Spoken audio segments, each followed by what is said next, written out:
ಜನಾರ್ದನ್ ರೆಡ್ಡಿ ಅವರಾಗಿರ್ಬೋದು, ರಾಮುಲು ಅವರಾಗಿರ್ಬೋದು, ಕುಮಾರಸ್ವಾಮಿ ಅವರು ಕೂಡ ಈ ಮಾತು ನೋಡಪ್ಪ, ನಿನ್ನೆ ನಮ್ಮ ಅಧ್ಯಕ್ಷರು ಡಿ ಕೆ ಶಿವಕುಮಾರ್ ಹೋಗಿದ್ದಾರೆ, ಹೋಗಿ ನೋಡ್ಕೊ ಬಂದಿದ್ದಾರೆ. ಫ್ಲ್ಯಾಗ್ನ ಇದನ್ನ ಪೋಸ್ಟರ್ ಅಲ್ಲ, ಬ್ಯಾನರ್ನ ಬಿಚ್ಚಾಕ್ದವ್ರು ಯಾರು? ಯಾರ್ರೀ? ಅದೇ ಪ್ರಚೋದನೆ. ಬಳ್ಳಾರಿನಲ್ಲಿ ಗಲಾಟೆ ಆಗಬೇಕಾದ್ರೆ, ಒಬ್ಬ ಸಾಯಬೇಕಾದ್ರೆ ಪ್ರಚೋದನೆ ಮಾಡಿದವ್ರು ಯಾರು? ಅಸೂಯೆ ತಡ್ಕೊಳಕ್ಕಾಗಲ್ಲ ಅವ್ರ ಕೈನಲ್ಲಿ.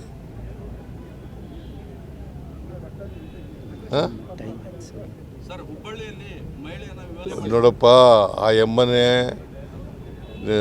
ಎಂಥದ್ದು ನಿಸ್ವಸ್ತ್ರ ಮಾಡ್ಕೊಬಿಟ್ಟು, ಬೆತ್ತಲೆ ಮಾಡ್ಕೊಬಿಟ್ಟು ಪೊಲೀಸ್ನವ್ರ ಮೇಲೆ, ಮಹಿಳಾ ಪೊಲೀಸ್ನವ್ರ ಮೇಲೆ ಕಚ್ಚಿರೋದು ಎಲ್ಲ ಮಾಡಿದ್ದಾರೆ. It is very bad. ಪೊಲೀಸ್ನವ್ರು ಅರೆಸ್ಟ್ ಮಾಡೋಕ್ಕೆ ಹೋದಾಗ ಎಂಥವಳು ಸುಜಾತ ಹಂಡೆ ಹಾಂ, ಆ ಎಮ್ಮ ಮಾಡಿರ್ತಕ್ಕಂಥದ್ದು. ಅದರಿಂದ ಪೊಲೀಸ್ನವರು ಇರೋದು ಯಾಕೆ? ಅವ್ರ ಮೇಲೆ ಕಂಪ್ಲೇಂಟ್ ಆಗಿತ್ತು, FIR ಆಗಿತ್ತು. ಅವ್ರನ್ನ ಅರೆಸ್ಟ್ ಮಾಡೋಕ್ಕೆ ಹೋದಾಗ, ವಿಚಾರಣೆ ಮಾಡೋಕ್ಕೆ ಹೋದಾಗ ಅವ್ರ ಮೇಲೆ ಕಚ್ಚಿ ಮಾಡಿ, ಅದು ಸುಮಾರು 10 ಜನಕ್ಕೂ ಹೆಚ್ಚು ಮಹಿಳಾ ಪೊಲೀಸ್ನವರಿದ್ದರು, ಅಂಥದ್ರಲ್ಲಿ ಮಾಡಿದ್ದಾರೆ.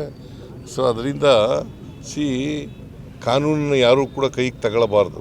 ಕಾನೂನು ಕೈಗೆ ತಗೊಂಡ್ರೆ ಅವ್ರ ಮೇಲೆ ಕಾನೂನು ರೀತಿಯ ಕ್ರಮ ತಗೋಬೇಕು.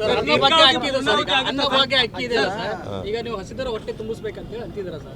ಕೆಲವೊಂದಿಷ್ಟು ಜನರು ಏನಂದ್ರೆ ಇದನ್ನೇ ಒಂದು ಟನ್ ಗಟ್ಟಲೆ ಏನಂದ್ರೆ ಬೇರೆ ಬೇರೆ ರಾಜ್ಯಕ್ಕೆ ಸಾಗಿಸ್ತಾ ಇದ್ದಾರೆ. ಕೇಳಪ್ಪ, ಕೇಳಯ್ಯ, ಇಲ್ಲಿ 10 kg ಅಕ್ಕಿ ಕೊಡ್ತಾ ಇದ್ದು, ಅದಕ್ಕೆ ಈಗ 5 kg ಅಕ್ಕಿ ಕೊಟ್ಟು ಇನ್ನು 5 kgಗೆ ಬೇರೆ ಪದಾರ್ಥಗಳು ಕೊಡಬೇಕು ಅಂತ ಮಾಡಿದ್ದೀವಿ. ಸಕ್ಕರೆ, ಉಪ್ಪು, ಬೇಳೆ, ಎಣ್ಣೆ ಇವನ್ನೆಲ್ಲ ಕೊಡಬೇಕು ಅಂತ ಮಾಡಿದ್ದೀವಿ.